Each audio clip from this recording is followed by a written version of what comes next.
Come, let's start. Try again.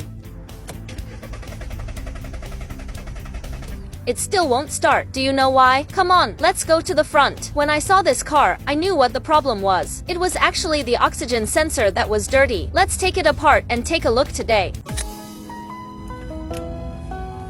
My God, this one is full of sludge. Next, we will clean it.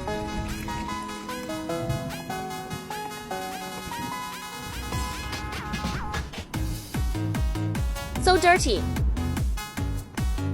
The oxygen sensor has been cleaned now. Next, we install it back.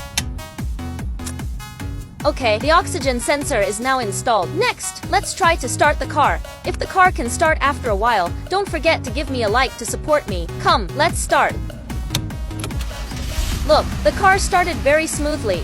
Is this knowledge very practical? I am May. Follow me, homepage and more car knowledge.